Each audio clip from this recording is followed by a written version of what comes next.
Vamos a dar el hábitat de los demonios, tercera parte. Quiero deciros que la primera parte ya está en YouTube. Por si alguno no vino ese día, está en YouTube, ¿vale? Y por cierto, a las pocas horas ya había bastantes visualizaciones, ¿vale? La segunda parte está, según me dice Stephanie, está casi editada para subirla a YouTube. Y hoy vamos a dar la tercera parte. ¿Verdad, Stephanie? Le queda poquito, ¿verdad? Muy bien. Así que no sé si habrá una cuarta parte. Pero mientras que el Espíritu vaya fluyendo, yo os voy enseñando, ¿vale? Para que no demos consciente o inconscientemente hábitat a ningún espíritu inmundo. Estuvimos diciendo, vamos a dar un resumen de lo que estuvimos dando la primera parte y la segunda parte.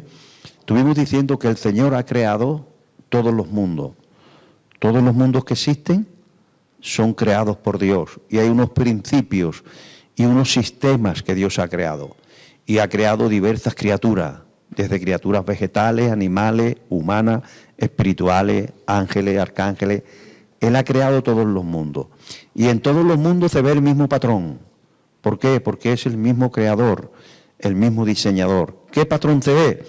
El patrón de que esos seres, sean de la índole que fueren, necesitan para poder subsistir hábitat. ¿Qué es el hábitat? El hábitat es lo que aparece en nuestra Biblia, en Reina Valera, como lugar, en Efesios 4:27, que va a aparecer inmediatamente para volver a poner la base bíblica.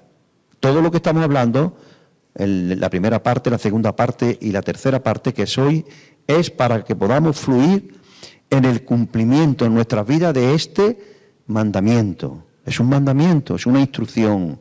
La palabra mandamiento en hebreo es instrucción. Es como la instrucción de un padre. No es que el padre dice, está enfadado y no quiere que tú hagas esto o aquello. No, la instrucción de un padre es, hijo, si coges el coche no vaya ahí a más en las curvas, no te pase. Que no por nada, no porque yo sea un caprichoso, que te puedes partir la cabeza. Es la instrucción. Por ahí viene la palabra Torá. La Torá, le llaman los hebreos, a todas las instrucciones de Dios. Y para nosotros los cristianos hay Torá también, ¿vale? Que no estemos bajo la ley no significa que las instrucciones de la ley hayan pasado. Algunas sí y otras no. La misma Biblia dice cuáles sí y cuáles no. Todo está en la Biblia. Pero hay instrucciones que aunque no estamos debajo de ellas, sí estamos al lado de ellas.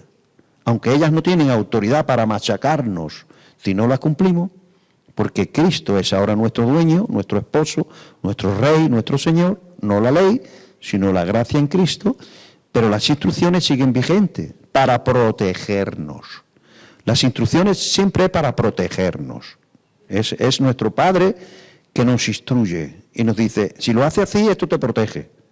Si lo hace asado, te desprotege. Entonces hay una instrucción en Efesios 4:27. ¿Cuál es? No deis lugar al diablo. ¿Quién es el que le puede lugar al diablo? ¿Quién es el que puede darle lugar al diablo en nuestra vida? Nosotros. El diablo no puede hacer nada que yo no le dé permiso. Wow. Tú eres de Cristo. Tu alma está comprada. Tu alma tiene un dueño, que es Jesús, y la compró. Cuando Jesús va a morir a la cruz, unos días antes, Él dice, ahora este mundo será juzgado. Y ahora el príncipe de este mundo es expulsado de la humanidad. Cuando Jesús muere en la cruz, el sacrificio, eso es lo que Jesús hizo ahí, expulsa. La Biblia dice que el mundo entero está bajo el maligno. Cuando Jesús muere en la cruz, los que creemos en Él somos sacados del mundo. Y al ser sacados del mundo, ya no estamos debajo del maligno, porque ahora tenemos un nuevo dueño. ¿Quién es? Jesús. Y Satanás ha sido expulsado fuera.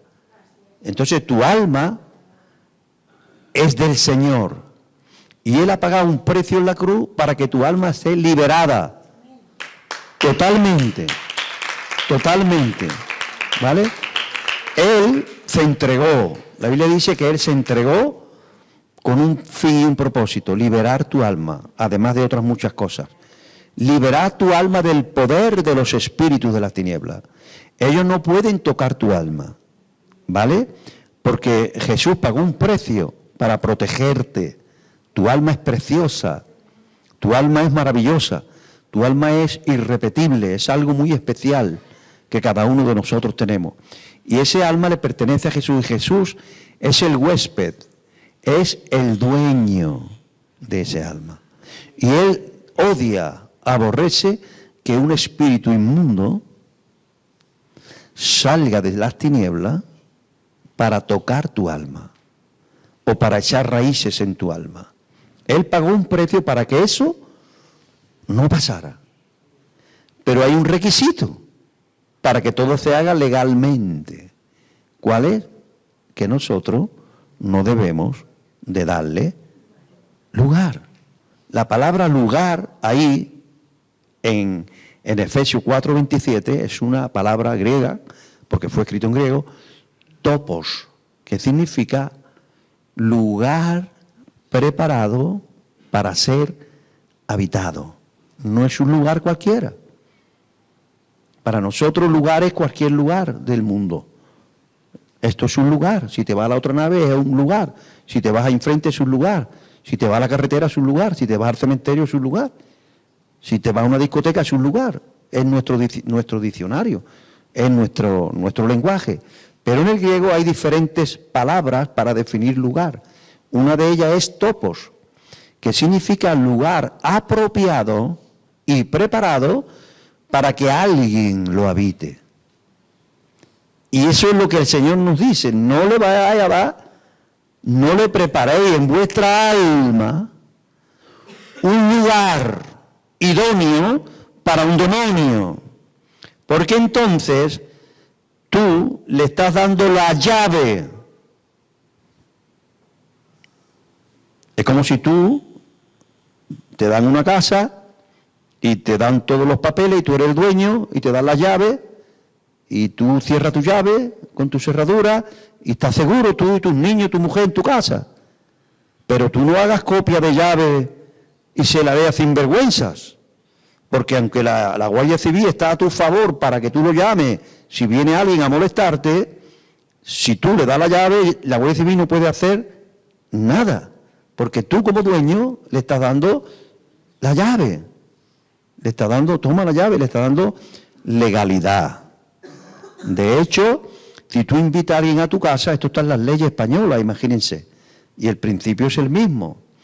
Si yo llevo a alguien a mi casa libremente y lo dejo hospedado 3 días en mi casa, y cuando se va veo que me faltan dos anillos de oro, yo voy a la Guardia Civil, y la Guardia Civil me dice: ¿pero usted lo invitó a su casa? Sí.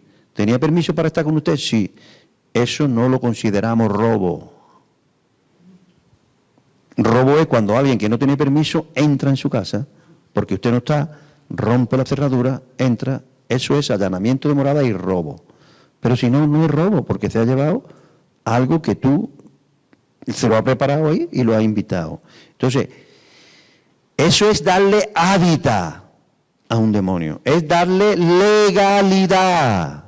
Si alguien no ha estado aquí estos domingos, que escuche las 2 partes primeras. Legalidad, porque cuando Jesús muere en la cruz, le quita toda la legalidad al diablo. Nuestro pecado, el pecado de la humanidad, es el que le dio legalidad para que todo el mundo estuviese bajo el diablo. Es un reclamo. Recuerden que cuando, en el principio, lo primero que hizo Dios fue crear la luz y separar, Génesis 1:1, separar la luz de las tinieblas, ¿vale? Entonces, las tinieblas estaban en un lado. ¿Dónde estaban las tinieblas? En la faz del abismo, en la superficie del abismo. Estaban mirando, nada más. No podían tener actividad. Muy importante Génesis 1:2. Génesis 1:2, ahí vemos, antes de la creación del hombre, todo estaba siendo preparado y había el Espíritu Santo por un lado y las tinieblas por otro. Y las tinieblas estaban en la faz del abismo, en un sitio espiritual que se llama abismo. La faz es la superficie. Y estaban en la superficie del abismo, arriba del todo. ¿Y qué estaban haciendo allí? Nada. Dice que las tinieblas estaban. Solamente estaban allí. Mirando, observando, no puede hacer nada. No había actividad. ¿Por qué? Porque el Señor los sacó del hábitat del cielo, del hábitat de la luz, a esos demonios, las tinieblas son los demonios, y le dio un nuevo hábitat. Los demonios tienen un nuevo hábitat desde el momento que se rebelaron contra Dios. Dios los expulsó a lo que la Biblia llama en otra parte las tinieblas de afuera. ¿Dónde están los demonios? En las tinieblas de afuera. ¿Y por qué no pueden los demonios estar en la luz? Porque no es su hábitat. Y el sistema es el mismo. ¿Por qué un pez no puede estar en la tierra? Porque su hábitat es el mar. ¿Por qué una bestia no puede estar en el mar, sino que tiene que estar en la tierra? Porque es su hábitat. ¿Por qué una maceta no puede existir si no está en la tierra? Porque la tierra es el hábitat de las macetas, de las plantas. ¿Vale? Quítale el hábitat y desaparece la flor.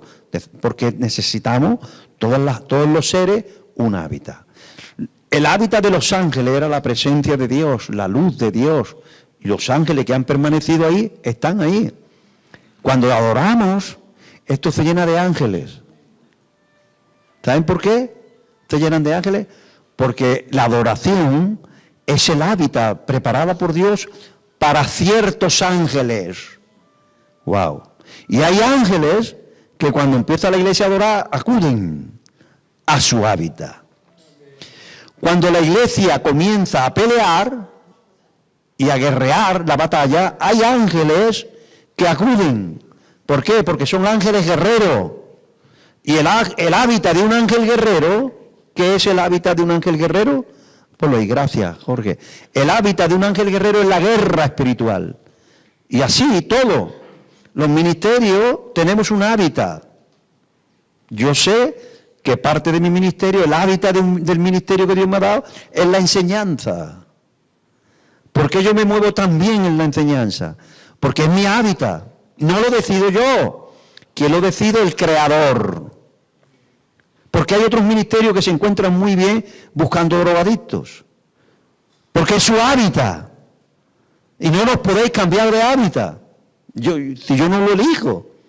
Cada ministerio tiene un hábitat, porque todo lo que Dios hace, todo, le da un hábitat. Porque, Juanjo, ¿por qué empieza a tocar la guitarra y el Señor se mueve desde que llegó a la iglesia? Nadie se lo dijo, nadie se lo ofreció.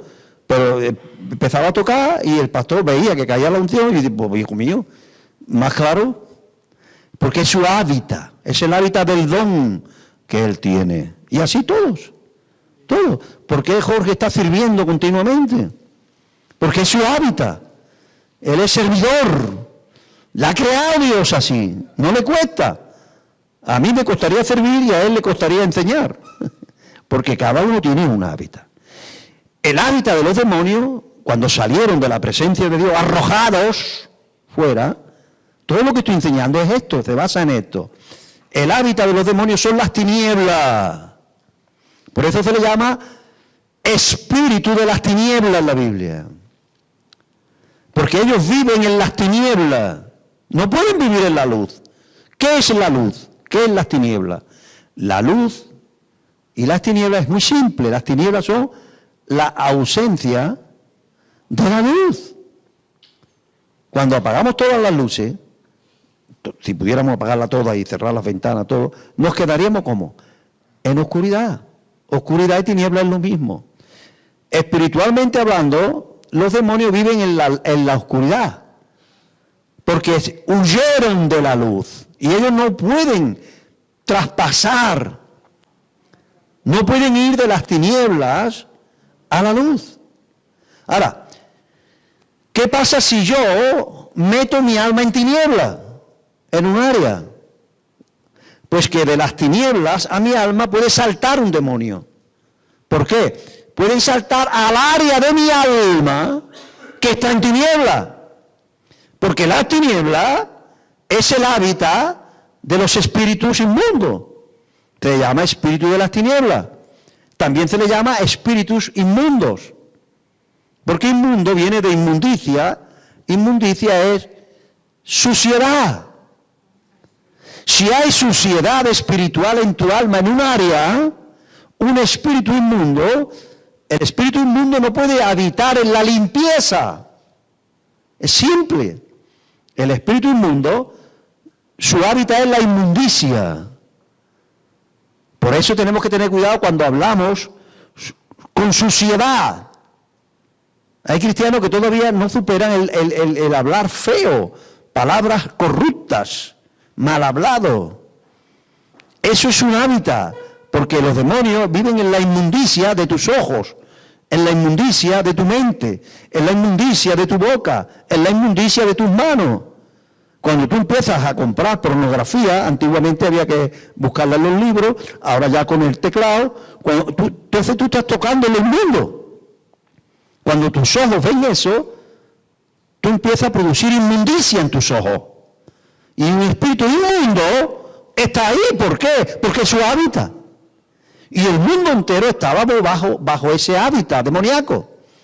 Cuando Jesús hace lo que hace en la cruz, rompe todo eso. ¡Pap! Lo rompe, no por él, porque él permaneció en la luz siempre. Él no pecó. Él fue el único ser humano que habitó en la tierra completamente puro, completamente digno, completamente santo, completamente limpio, completamente justo. No había nada en él que pudiese ser señalado por el acusador, nada. Cuando él bajó al infierno, porque él bajó al infierno, los libros fueron abiertos de su vida, igual que son abiertos los libros de nuestra vida, para ver de qué puedo acusarte, porque es el hábitat del acusador. El infierno es el hábitat del acusador. ¿Y el acusador qué hace? Lo que hace su naturaleza. ¿Qué hace su naturaleza? Acusar. Y como no había nada de qué acusar a Jesús, el infierno, la muerte, el Hades lo soltó. Lo tuvo que soltar. Porque este no es de aquí. Este no es de aquí. Entonces no puede estar aquí. No es su hábitat. Ahora, ¿qué hizo él antes de ser soltado de la muerte? Nos abrazó a nosotros, que sí estábamos espiritualmente allí. Porque era nuestra hábitat, la muerte, la condenación, el Hades, el infierno. Ese era nuestro hábitat para toda la eternidad, a causa de nuestro comportamiento. Pero Él nos amó y fue allí, sin tener por qué, pero fue allí y nos abrazó. Y dice la Biblia que cuando nos abrazó, al darle el Padre vida a Él, porque no podía, la muerte no pudo con Él, como estábamos abrazados a Él y Él abrazado a nosotros, nos dio vida juntamente con Él. Y Él nos sacó. ¿De dónde nos sacó? De las tinieblas, de la inmundicia, del infierno. Y ahora nos dice a nosotros, no le deis hábitat. Y estuvimos viendo también que el hábitat no es otra cosa. Uno de los hábitats que existen es cuando escondemos. Cuando escondes un pecado, es un hábitat. Y un demonio que está en la oscuridad puede entrar a tu alma, que ha sido comprada con precio de sangre y rescatada para que no sea contaminada por los demonios. Escondiendo tú tu pecado, le das derecho. Primera de Juan 1:9. Porque pecado no confesado, pecado que está vivo en tu alma. Y es un pecado que reclama las tinieblas. Cuando un demonio quiere tocar el alma de un cristiano, el Espíritu Santo o los ángeles le dice, ¿qué hace? ¿Dónde va? Y si en tu alma no hay nada de él, es reprendido. Pero si en tu alma hay pecado escondido, dice, ¿dónde voy? A mi casa. A mi casa. Ahí hay algo que es mío. Toda noche consume pornografía. Eso es mío.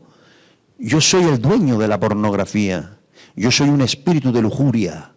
Y ahí hay lujuria en mi casa.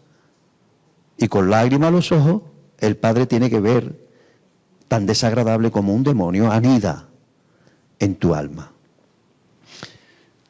no te deja allí, sino que Él ha provisto, que el Espíritu Santo sigue trabajando en ti con un propósito, que tú reconozcas y confieses. Y entonces dice la palabra que si confesamos nuestros pecados, Él es fiel y justo para perdonarnos y limpiarnos de toda adicus, que significa de toda injusticia. Inmediatamente ese camino que había de las tinieblas a tu alma queda quitado y tú otra vez disfrutas de la libertad de Dios en Cristo Jesús. Esto es todo lo que hemos hablado, que siempre se dicen con otras palabras, para que lo veáis en el primer vídeo que hay de este tema, el hábitat de los demonios, primera parte, y el segundo, que sé que cuando entréis, los que estáis viéndonos por Facebook, por YouTube, pues ya estará, porque Stephanie me ha dicho que hoy sube la segunda parte. Entonces, ¿qué vamos a estudiar? Tendríamos que estudiar ahora, después de esta introducción, que siempre os vale, que siempre es bueno, no tenemos prisa, pero que vamos a dar un hábitat nuevo, que se trata de discernir en nuestra alma, que va a ser, es un hábitat que mucha gente no se dan cuenta, y porque cuando tú haces algo de lo que las instrucciones de Dios te dice que no, que te contamina, cuando tú tienes anatema en tu alma, en el mundo espiritual tú estás dando un permiso, tú estás dando tu firma en un papel, espiritualmente hablando, y le estás dando legalidad a un demonio de esas características, no de otras, de esas que tú estás haciendo, para que entre en el mundo espiritual. El pecado escondido es uno, pero hoy íbamos a estudiar, y posiblemente lo estudiaremos la semana que viene, o cuando el Señor quiera, un hábitat que se llama la falta de misericordia. ¡Wow! La falta de misericordia hacia un semejante se convierte en un lugar, en un hábitat. Cuando tú decides ser justiciero con los demás, usar de justicia en lugar de la misericordia. Cuando tú vas a la gente como que con una soberbia donde que él es inmundo y tú limpio. Y tú vas, tu relación con las personas no es señalar un pecado para restauración, sino es señalar para juicio.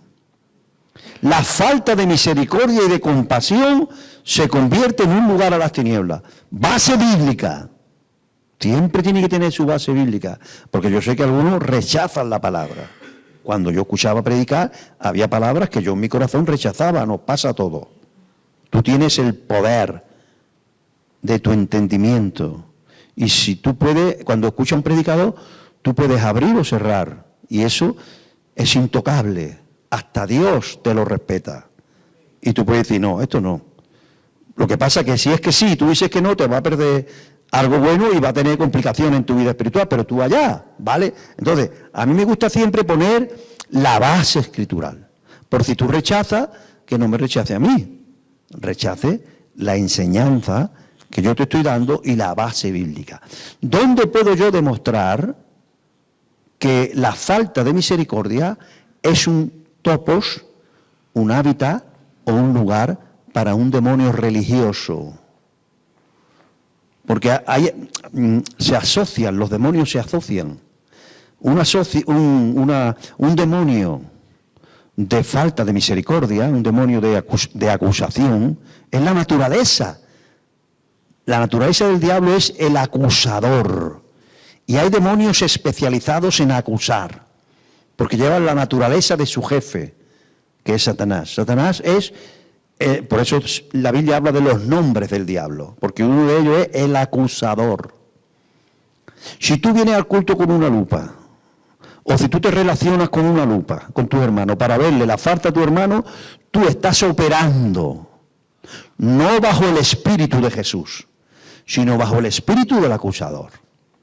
Ahora, si a ti te duele el pecado de un hermano, porque tú lo hagas, y porque tú tienes misericordia, y porque tú lo que quieres es que él sea libre para que disfrute de la libertad en Cristo, y tú ves eso con un espíritu de intercesión, con un espíritu de restauración, con un espíritu de ayudarle, con un espíritu de buscar el alma de tu hermano, tú estás operando bajo el Espíritu de Cristo. ¡Wow!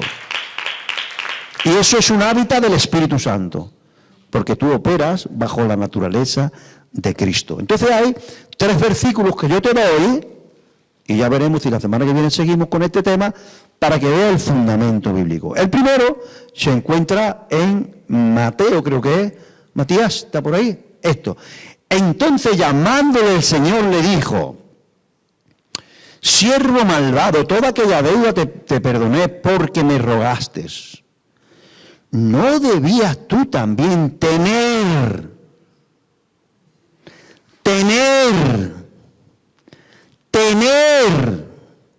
¿el qué? Misericordia? Porque la misericordia es algo que se tiene dentro. Misericordia viene de 2 palabras, miseria y cordia, que es corazón. Y es tener un buen corazón, aunque veo tu miseria. Es tener un buen corazón, aunque veo tus debilidades. Es tener un buen corazón hacia ti, aunque sé que has pecado. Es tener un buen corazón hacia ti, aunque veo la miseria. Y eso es lo que Dios hizo conmigo, que me amó a pesar de como yo soy. Y no solo me amó, sino que me ama. Y que todavía después de tantos años está bregando conmigo para que yo deje algunos pecados. Porque el que dice que no tiene pecado le hace a él mentiroso. Claro que hemos dejado muchos pecados ya, gracias a Dios, y que se nos tiene que ver el cambio.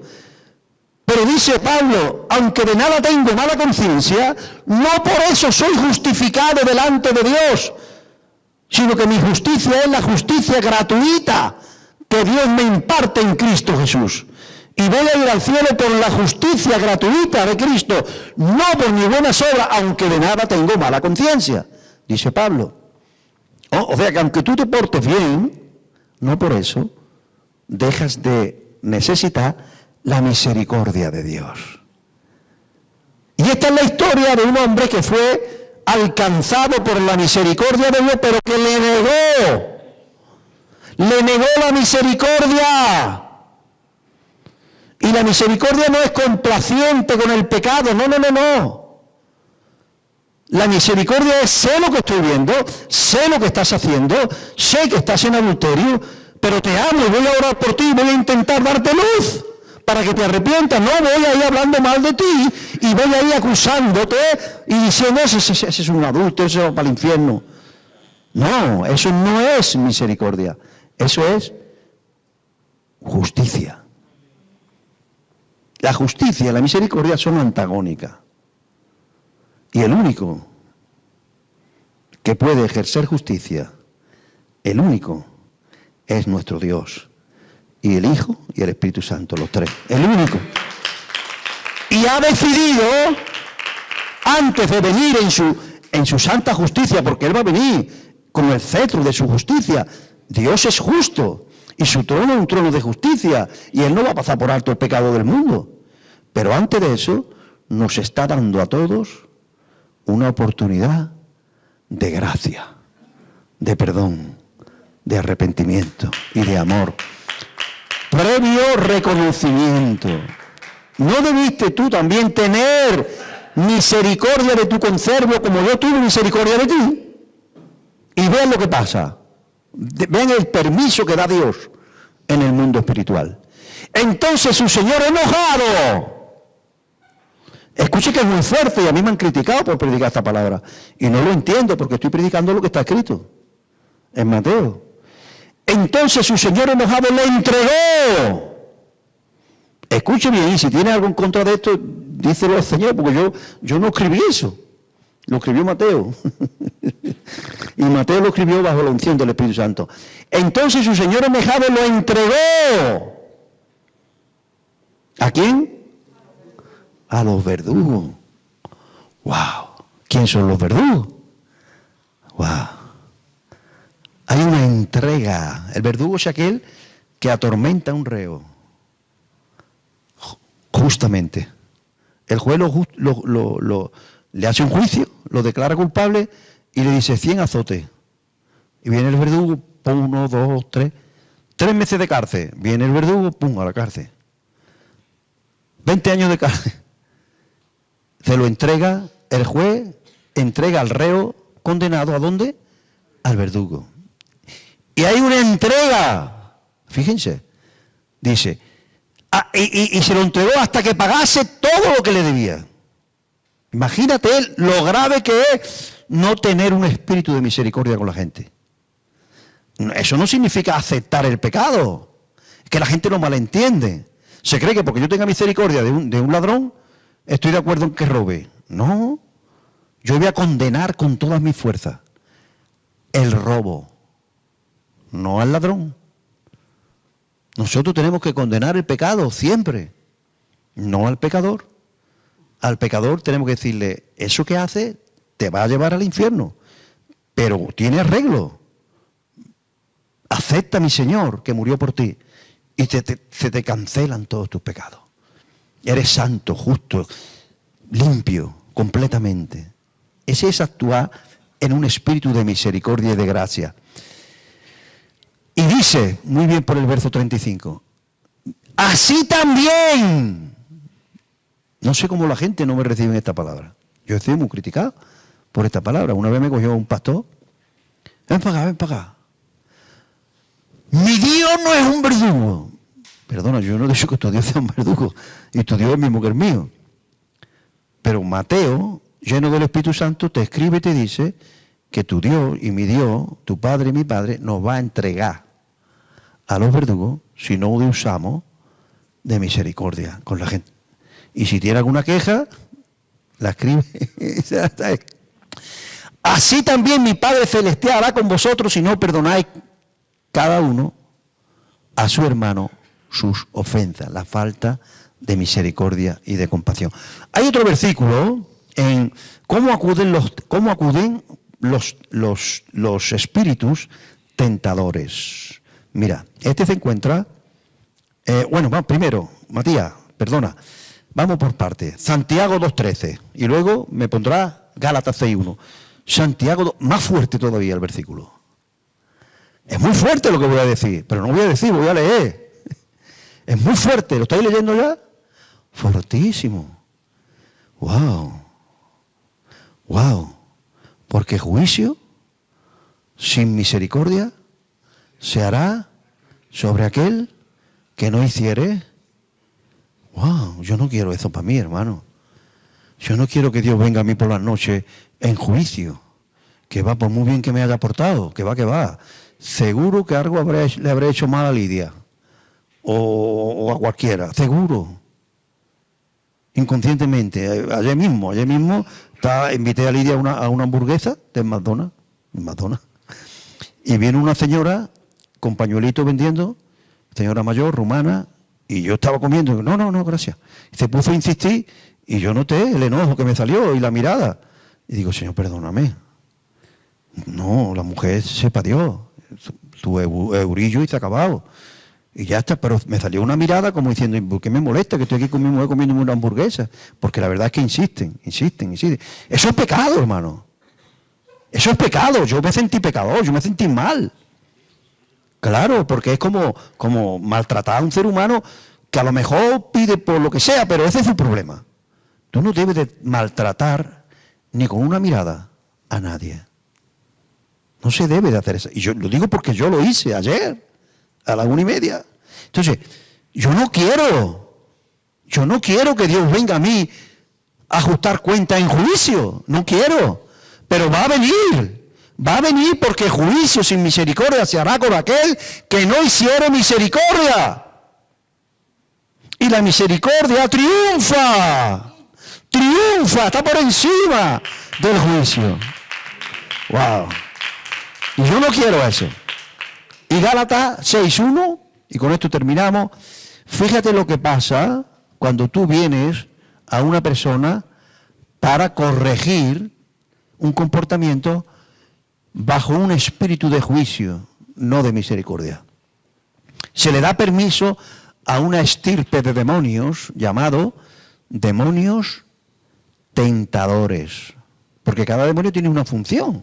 Mira lo que pasa. Hermanos míos, si alguno fuere sorprendido en alguna falta o en algún pecado, vosotros que sois espirituales, restaurarle. Número 1. Cada vez que vayas a corregir a alguien, tiene que ser con un espíritu de intento de restauración.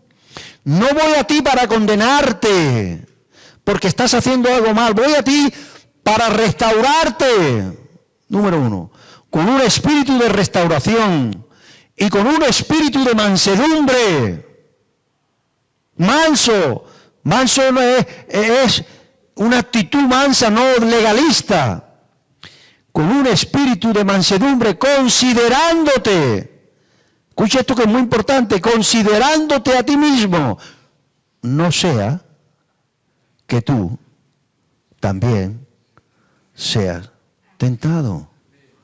O sea que se le da permiso a espíritus inmundos, cuya naturaleza es tentar, provocar, intentar que tú peques, y se le da permiso, porque tú en el mundo espiritual has firmado un papel, porque viene a corregir no con mansedumbre, y no te considera a ti mismo. ¿Qué significa considerarse a sí mismo? Significa que yo veo a un hermano y tengo que actuar con él como a mí me gustaría. Ya está. Mira, un testimonio de hace 46, 47 años. Perdonadme por la mentiriquilla de hace un ratito que dije que iba a terminar a la 1. Es que no me puedo controlar cuando el espíritu de enseñanza bueno, sí me puedo controlar, pero dejo que fluya 10 minutillos más, total. Escuche, un testimonio mío, vivido por mí, ¿vale? Cuando yo tenía 18, 19 años. Cuando yo me convierto con 17 años, como cualquier chiquillo, tenía una boca fea. Nos reíamos de las palabrotas. Contra más gorda la palabrota, más graciosos éramos. Y más impresionábamos a las niñas. Por lo menos las niñas de aquella época, las niñas del franquismo. Porque uno era más machote porque dice palabrotas gordas. Y yo, como todos los chavales, pues damos palabrotas. Cuando me convierto, se me quitan todas las palabrotas. Hay cosas que a mí me han durado muchos años que se me quitara. Pero las palabrotas se me quitaron así, ¡pa! Al día siguiente yo ya no decía palabrotas. Y yo digo, wow, esto, qué bien. El Señor me quitó eso de mi corazón así de pronto. Ahora, pasa el tiempo, un año, y me codeo con un hermano que se había convertido a la misma edad que yo, más o menos, y decía cada palabrota. Y llevaba ya un año convertido. Y yo, en mi inmadurez, decía, no ves este tío, las palabrotas que dice, y enseguida, cuando uno tiene un espíritu de acusación, no va a la persona. ¿A quién va? A otro. Y le digo a los otros, ¿no ves, fulanito, las palabrotas que dice? Le dará vergüenza, que el Señor nos ha limpiado, que somos salvos, no sé qué. Un espíritu más feo que había en mí. Bueno, a los 2 o 3 días, inconscientemente me salen palabrotas. Hermano, lo viví. Me salían palabrotas inconscientemente. Digo, ¿pero qué estoy haciendo? Si yo hace un año que no decía estas cosas. Me pongo a hablar, Señor, ¿qué me pasa? Y me dice el Señor, has ido con acusación y le ha dado permiso legal a los demonios que me incitan a mí a que te dejen en manos de los tentadores de las palabrotas, porque tú has ido con un espíritu de juicio. Y juicio sin misericordia se hará con aquel. Yo le pedí perdón al Señor, yo le pedí perdón al hermano, y las palabrotas desaparecieron. Aleluya. A lo mejor es un testimonio insignificante, pero puede tener problemas con ciertos pecados que tú ya has superado, pero que va con un juicio. Así que Dios os bendiga mucho y, bueno, que disfrutéis primera parte, segunda parte y tercera parte. Amén. Dios les bendiga a todos. Amén. Venga.